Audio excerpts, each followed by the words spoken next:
being economical with the truth. To find out what's going on, we asked our volunteers to take a lie detector test. I'm going to put one around your stomach, and I'm going to put one around your chest. Okay. Just going to take a reading from one of them. Try to breathe normally without taking any deep breaths or holding your breath. Okay. Try not to nod or shake your head. Just say yes and no. Okay. I am the owner of a financial and accounting recruitment firm.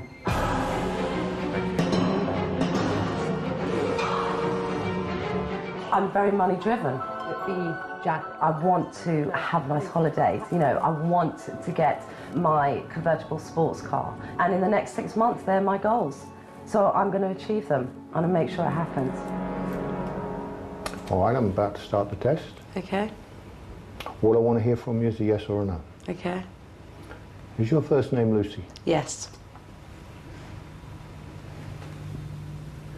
Have you had around 10 sexual partners in your lifetime? No. Have you had more than 10 sexual partners in your lifetime? Yes.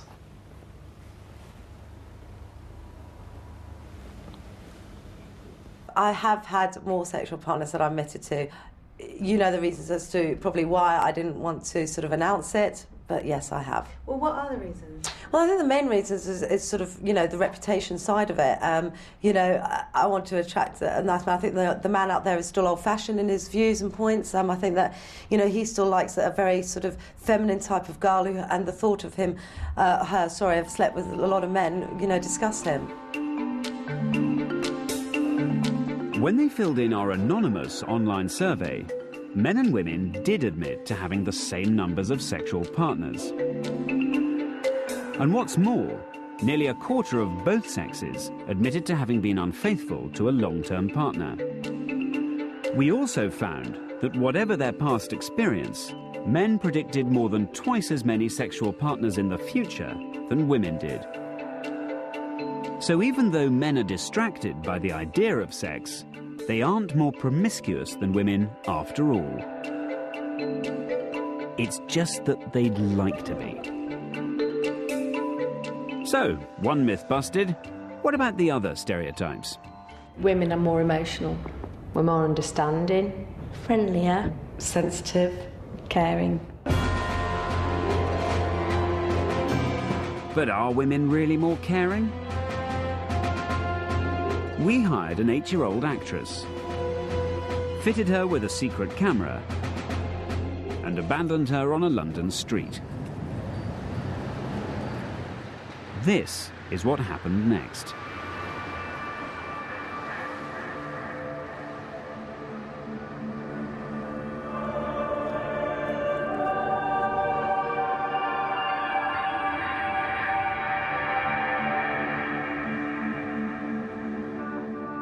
This test is a measure of empathy, the ability to put yourself in someone else's shoes, and to act appropriately.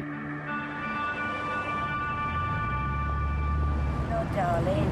You alright, sweetheart? Yeah. You're waiting for someone, Pet? Yeah, my mummy's just gone in Sainsbury's. How long has she been? Don't know. Do you want some company?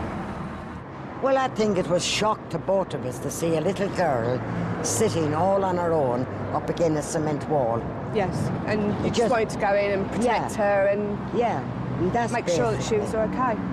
But it was just common sense.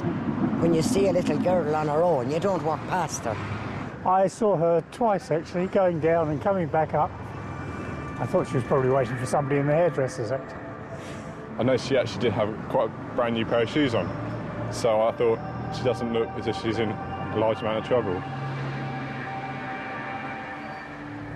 I'm a male on my own, aren't I? And if I'm seen talking to little girls like that, what's the reaction? Of all the excuses given for doing nothing, concern about being seen as a paedophile seems the most plausible. But note that none of the men alerted the authorities or asked a woman to help on their behalf. What are you doing there, Poppy? During the hour we filmed, 41 women stopped to help. Some of them were so concerned that they came back several times. But only 2 men stopped, and one of them was with a woman. 22% of women offered help, as opposed to just 1% of men. But this is just one test, and one way of measuring empathy. Our volunteers are about to try another.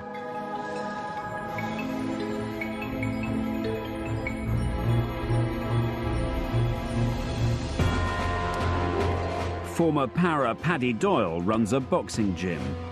If it wasn't for fitness, I'd be in prison. You know, I would be. Paddy holds 130 world records for fitness and endurance. He is officially the world's fittest athlete. I've had to be selfish while doing my sport. And it's affected my relationships because women couldn't take that. It was either the world records or them. And unfortunately, I went for the world records. Like the others, Paddy has filled in a detailed psychological questionnaire designed to measure empathy.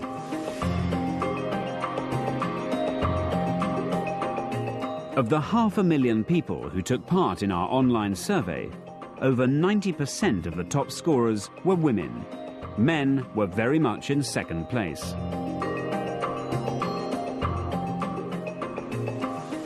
How do you think your husband would do on this? How do you think his empathy scores? score, you're having a laugh right at bottom. Men have no empathy, no. OK, well, let's talk to a man to see how he feels about that. For empathising, I got 12 out of 20. Oh, are we surprised? Yes, I am very.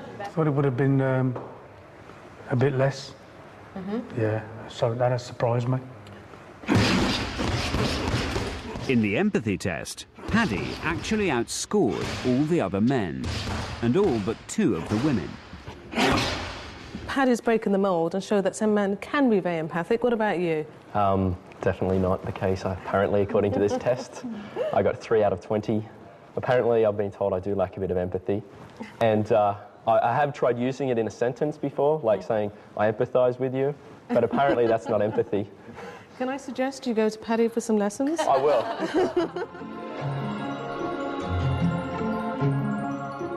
Liz and Craig Watson have a personal interest in empathy. Everyone looks so happy, don't they? It seemed very idyllic, really. I remember just feeling very comfortable with you then. Craig is very calculating. He's very stubborn, incredibly stubborn. Liz is the opposite of myself.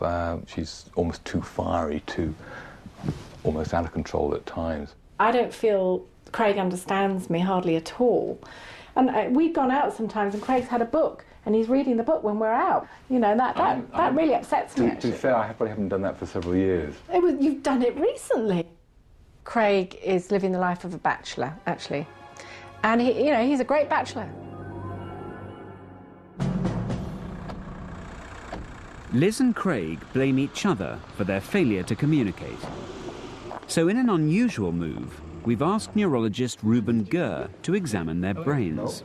So here is the scanner, and what we will get is an image of your brain anatomy, but more importantly, we'll get images of what parts of the brain become active when you have to solve specific kinds of problems. A key part of empathy is recognizing how other people feel. We'll start doing the tests, and the first test is the test of emotion recognition. And you'll have to answer whether the face looks to you like a positive or a negative emotion. To me, communication is mostly about the non-verbal, not what you actually say, but what you're feeling. And I think Craig's not that in touch with his feelings enough. Actually, maybe I've got perhaps more sensitivity in that area than I'm given credit for, and vice versa, that Lizzie hasn't got quite as much strength in that area as she gives herself credit for. Well, that's interesting. I just learned something else. If the scan reveals that Liz and Craig read other people's emotion differently, then some of their misunderstandings might be instantly explained. The part of the brain that deals with emotions is right in the center of